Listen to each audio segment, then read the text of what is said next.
One of the stories that we talked about a couple of weeks ago, and we only got to refer to it, was a study out of Johns Hopkins University that was published and then depublished specifically for political reasons. And the editors admitted that. They said the study was good, it was accurate, but because it was being misused by people to say that the coronavirus crisis hadn't been as bad as the media wants you to think, they were going to depublish it.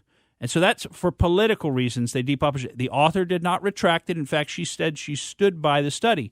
And what the study showed was that the deaths that are attributed to the coronavirus have an exact, number of fewer deaths as that in other areas like deaths from heart disease, deaths from cancer, etc. Those numbers of all the other ways you can die are down.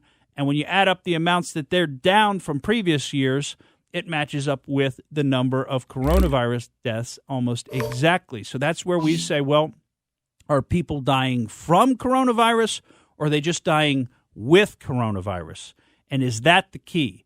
And so there was some more information that just came out by Dr. David Samadi, and be sure this is the kind of information that's going to be censored by all the big tech social media companies. But he went through and talked about the different death rates historically going back about 10 years. And this is what's so interesting.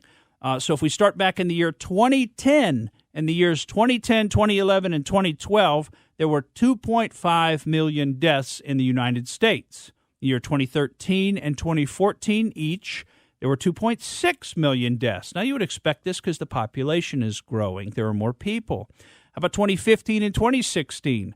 Each year there, you got 2.7 million deaths. 2017 and 18, 2.8 million. 2019, 2.9 million. So you would expect that if this trend continues, which we can see very naturally, the number of deaths in the U.S. in the year 2020, let's guess, should that be probably about 2.9 million? That's what you would expect, right?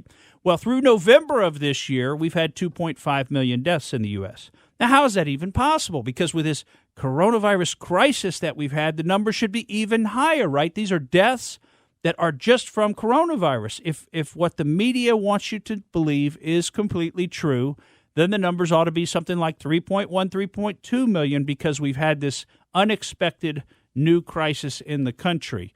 Now, this is just one way to look at the data. We can't say for sure exactly what's going on here. It's just another way to look at the data. You've got to take this information and you've got to think critically about the information. You cannot just accept the media headlines because they're coming from a perspective. They want you to believe something in particular about this story. What you could say is, well, maybe fatalities due to a motor vehicle accident have decreased this year because people have been under lockdown, and that may be true. But to give you some perspective, 2018, there were 36,000 deaths related to crashes. Exactly. See, when you were going to say that, I was going to say, how many deaths are there typically? It's just not that many.